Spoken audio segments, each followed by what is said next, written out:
Hey guys, welcome to a brand new series. These are going to be a series of Football Manager 2017 Experiments.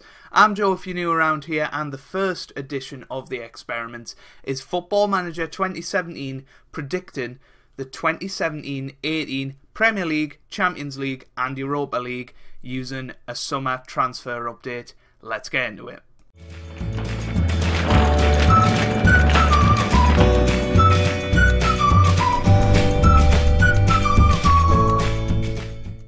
So here we are in game then. I'll leave a link down in the description to the database that I'm using. It's from Sorted Out SI, I think, and he basically updates the database every single day. So this one is as of the 8th of August 2017. Obviously the Premier League starts with Arsenal versus Leicester on Friday night, so there'll probably be a couple more transfers before then, but this is as of 8th of August 2017, Football Manager 2017, all up to date. We have already gone through the first weekend of Premier League fixtures. I thought we'd do something different and see how the Premier League is doing after one game. So let's go and have a quick look at it. So there you go, there you have it. That's the first weekend of Premier League fixtures done. Man United beat Southampton 2-0. That's probably realistic. None of these are the real fixtures, unfortunately, so that is one discrepancy of it, I guess. But Chelsea beating Watford 2-1. Liverpool off to a good start. Newcastle getting beat on their return to the Premier League by last year's Premier League champions Leicester. And then Tottenham getting their Premier League ambitions off to a good start with a 2-0 victory over newly promoted Brighton. West Brom have beaten Swansea City 3-0, and West Ham went down 4-2 to Arsenal. And then on the Sunday, Everton drew 1-1 with Burnley. Man City drew 1-1 with Stoke. That could be quite a costly result for them come the end of the season. And on the Monday fixture, Bournemouth drew 2-2 with Huddersfield. I'm wondering who scored for them there. Did Jermaine Defoe score for them? Yes, he did, as well as Callum Wilson. So what we'll do now is we'll have a look at the end of August, so i.e. the end of the transfer window, and then we shall see if there's been any big transfers on deadline day, anything that we can look to expect in the coming weeks in real life. So I'll go there now.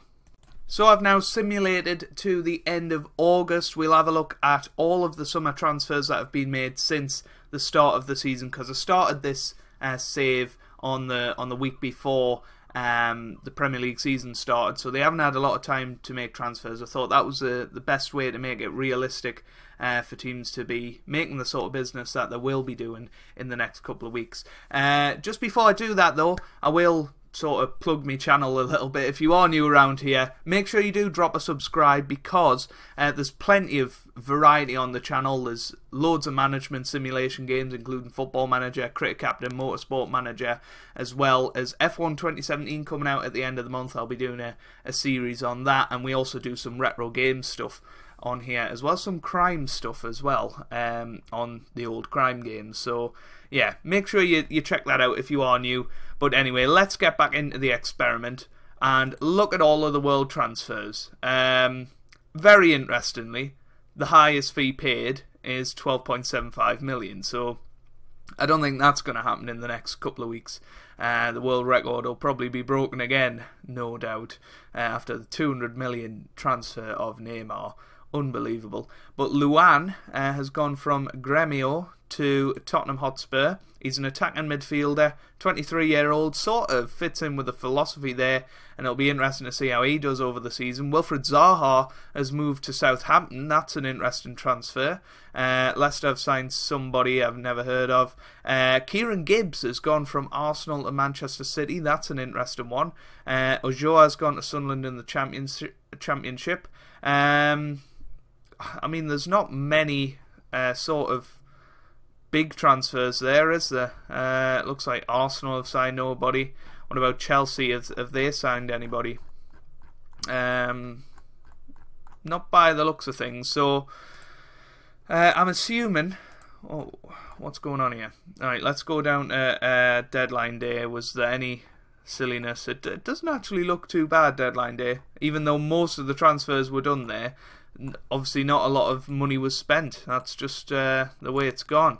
So yeah, what I'm going to do now is we'll have a quick look at the Premier League, and then I'll go forward to the end of the January transfer window and see if there's been any signings made, and we'll also have a look at the Premier League at the sort of halfway point before simulating to the rest of the season. But Tottenham have got off to a good start, as well as their North London rivals. Arsenal, West Brom off to a very good start as well. Jermaine Defoe amongst the top scorers there for Bournemouth. That's interesting. Southampton, Crystal Palace and Brighton have failed to pick up a point yet, and it'll be interesting to see if they can do that going into the end of January, where we'll see if there's been any more crazy transfers. Right guys, here we are on the 1st of February.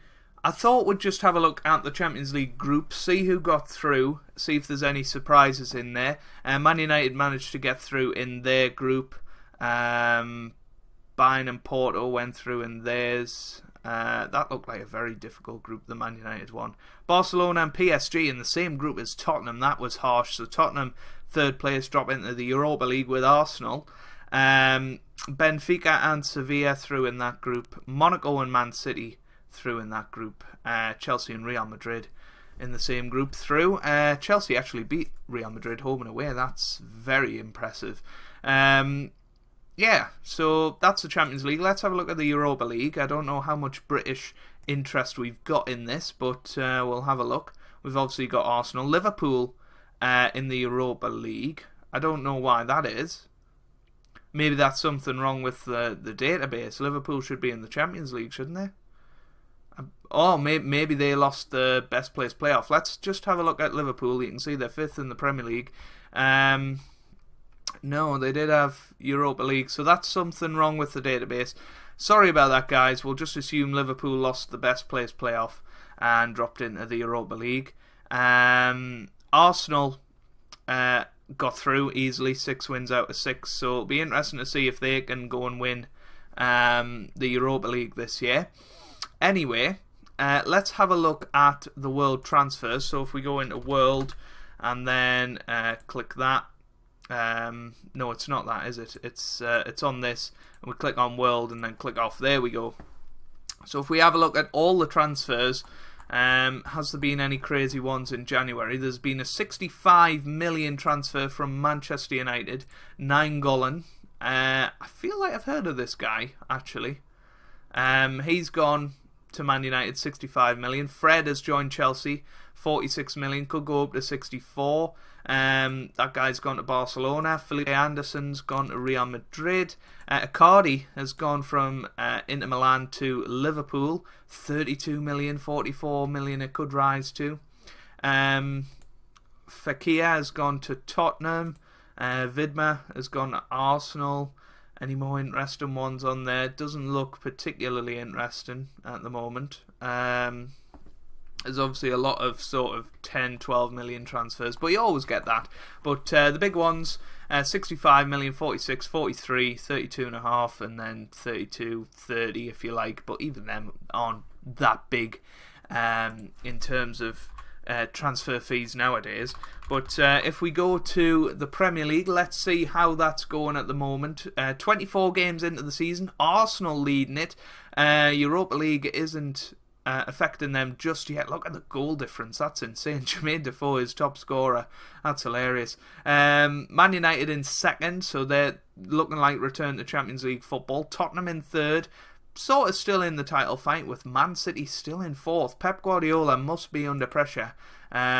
He's not, but let's have a look at manager movements. How do we do that? Is it on stats? There we go, transfers, manager movements. So Mark Hughes has been sacked and took over by Sam Allardyce. It looks like Pellegrino got sacked and then Senol Gunes took over. Who's he? Is he Galatasaray or something? Oh, Besiktas. And he was a Turkish manager. And Chelsea have sacked Antonio Conte. Yeah, we didn't see them in the top 4, did we? And Luis Enriquez took over. That is absolutely crazy. He got sacked on Boxing Day. Wow. what a Christmas present for him. But they are in 8th place. But they absolutely robbed the Champions League group. But they are well behind sort of Champions League places. West Ham and Bournemouth both above them. In the relegation zone at the moment, Crystal Palace, the surprise in there with Huddersfield and Brighton, I guess. Swansea in another relegation battle. Stoke down there. Watford and Everton aren't out of it yet. How's Wayne Rooney doing at Everton? We'll have a quick look at that, and then we'll move on till the end of the season. Wayne Rooney's injured with a broken jaw. How's he done this season? Only 1 goal. That's sad. We'd all love to see Rooney do well at Everton. I'm pretty sure. Newcastle looking solid in their first season in the Premier League, but we'll now go on till the end of the season, and we'll see what Football Manager predicts for the Premier League, Champions League, and Europa League. Here we are then at the end of the season. It's the 22nd of May, it's the end of the Premier League season. We are going to continue on and see the Europa League final and the Champions League final before this episode is done. But shall we go and see what happened in the Premier League? What is going to happen in 2017-18 according to Football Manager 2017? Arsenal are going to win the title. Well, I mean, after last season missing out on Champions League football by a couple of points and not winning a title since their invincible season in 2003-04, Football Manager backs Arsenal to win the Premier League at a canter, really. 98 points, 31 victories, 5 draws and 2 losses. 98 points must be close to a record, to be honest with you. Most points in a season. Arsenal, it is a record. That's unbelievable. What a season from Arsenal, and not even really any of the players showing up here, apart from Petr Cech, 13 clean sheets, Mesut Ozil being one of the best players in the league. But yeah, Man United, not really close to them in the end. They were close mid-season, but Arsenal just pulled away in the end. And if we have a look at their schedule, yeah, they just went on and on. Look at that streak there, that is incredible. But we don't want that to give away any of the winners of the FA Cup and stuff like that. Maybe that's next weekend, actually. But Man United finished 2nd. Man City in 3rd, recovering after being 4th when we last seen them. Tottenham in 4th, round out the Champions League places. Liverpool in 5th. West Brom 6th. Chelsea down in 9th, so they've dropped even further. Bournemouth, a very good season in 8th. West Brom 6th. That is incredible for them. West Ham in 7th. Newcastle, a top 10 finish on their return to the Premier League. Leicester 11th. Southampton 12th. Burnley 13th. Everton down in 14th. That's disappointing for them. Watford down in 15th. Stoke and Crystal Palace just surviving. Crystal Palace making a good comeback there in the second half of the season. Let's have a look at their schedule. I mean, what an awful start, but the last few games they had this spell here where they were very, very good.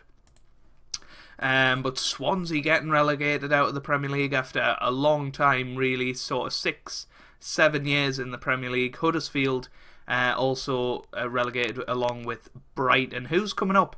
Let's just have a quick look.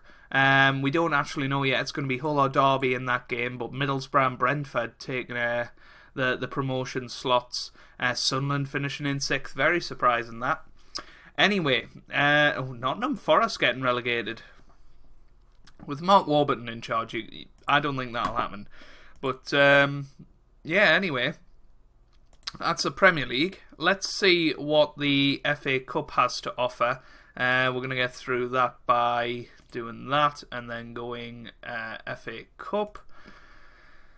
So it's Tottenham versus Watford in the final. That's fair enough. What about the EFL Cup? Who won that? Tottenham won the EFL Cup, so they can do the Cup double against Watford. You'd expect them to do that, but they've won the League Cup for the first time since Juan de Ramos did it back in 2007-8. I think it was Juan de Ramos anyway.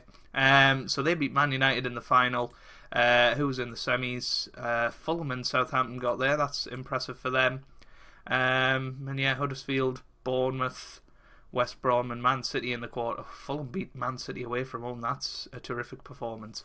So, we've seen what's going to happen in the Premier League. We'll just have a look at some player stats very, very quickly. So the player overview. Top scorer was Sergio Aguero with 20. Charlie Austin getting 19 for Southampton. That's very good.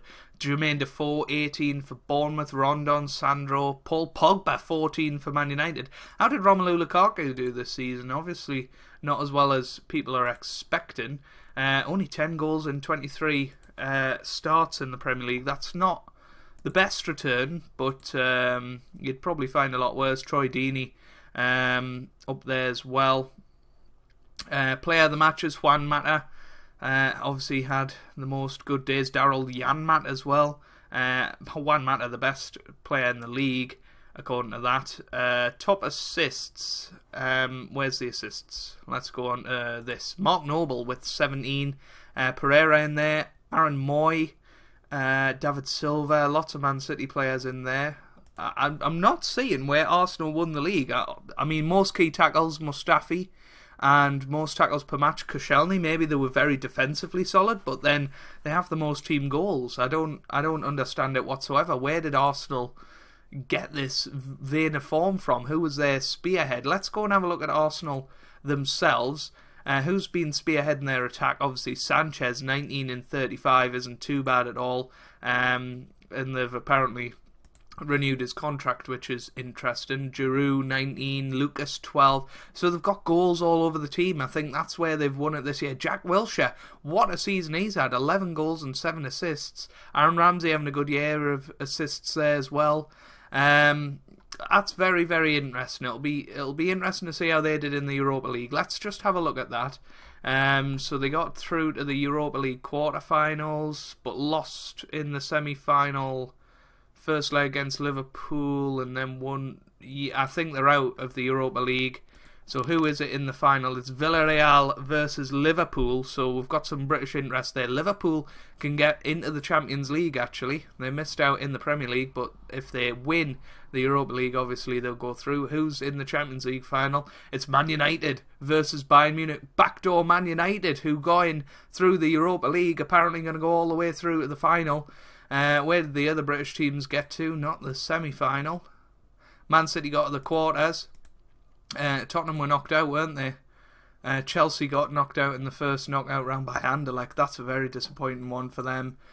So where did Tottenham get to? Wow, look at that. It could have been an Arsenal-Tottenham final, but they both fell at the semi-final hurdle.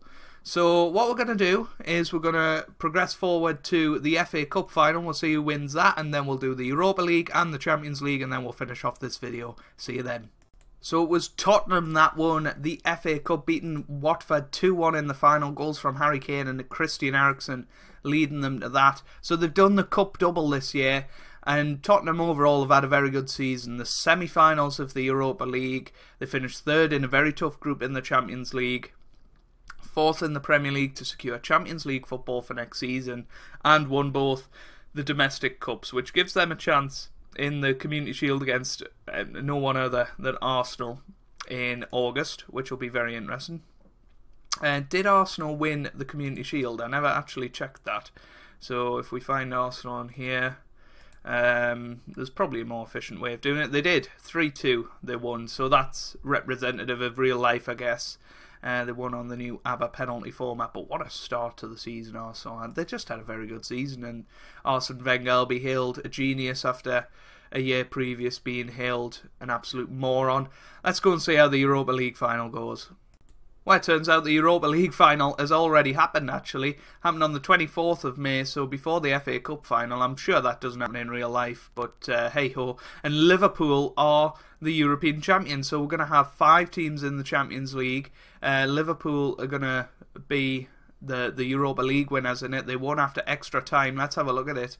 It looks like Villarreal went 1-0 up, and then Firmino levelled for them, and then Sturridge put them up in extra time, and then Mane made it 3-1. Kennedy brought it back, but Villarreal couldn't quite get back into it, and Liverpool have won the Europa League under Jurgen Klopp.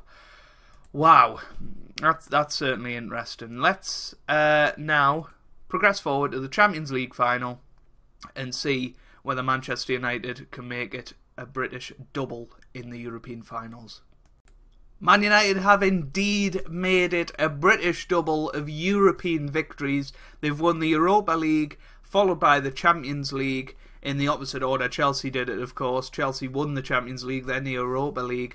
But what an amazing performance from Man United. Romelu Lukaku turning out to be the competition's top scorer. We will just have a quick look at the player stats for the Champions League. Top scorer was Lukaku, with Lewandowski leveling there. Messi did very well as well. Lee Griffiths actually doing fairly good. Griezmann, Higuain, Gamiro. Most assists goes to this guy, Zielinski. I'm not sure who that guy is. He plays for Napoli, apparently. Did very well. Luis Suarez, Kevin De Bruyne, Andre Iniesta, Mata, doing well there. But who was the best player? It was, apparently, where's the average rating? Lionel Messi, 8.37. And then Piqué and Umtiti, I guess, all over 8. And then Otamendi, a 7.89. A very, very good tournament for all of those guys in the Champions League. Yeah, we will just do the same for the Europa League, I guess. The top goal scorer was Carlos Bacca. Liverpool had a couple of players in there. Most assists, it was Lozano, Coutinho, Firmino, all those guys, and Laporte was the best player in the Europa League. Mesut Ozil getting in there as well. But that is going to be the end of that challenge. Well, not challenge, sort of prediction, I guess. We will see if Hull or Derby won the playoffs. Let's have a look. Championship. It was actually Derby County, so they'll be in the Premier League next season, apparently. So we're going to see Middlesbrough, Brentford and Derby County in the 2018-19 season. If that happens, then you've seen it here first, I guess. So Arsenal winning the Premier League by an absolute mile. A very interesting one. Chelsea finishing 9th. I don't see that happening, but you never know. Swansea, Huddersfield and Brighton being relegated. And coming up, Middlesbrough, Brentford and Derby County. If you've enjoyed that, then make sure you do leave a like. You know, it really does mean a lot for me and for the channel. I'll move you on to this outro screen, I guess. Yeah, it was a load of fun doing this, and if you'd like to see more of this in the future, make sure you do leave a like. If we can hit 10 likes on this video, that would be absolutely amazing. And yeah, I was thinking of doing a bit of a predicts Neymar PSG. That's very topical at the moment. Maybe having a look at what Coutinho could do at Barcelona as his replacement. Let us know what you think about that in the comments, or any more predictions you want to see Football Manager 2017 do. Or just leave your experiments down below in the comments and I'll be sure to reply to you. Make sure you do subscribe if you're new, because there's plenty more Football Manager content on the channel for the rest of 2017 and beyond, with FM18 coming out in late October, early November.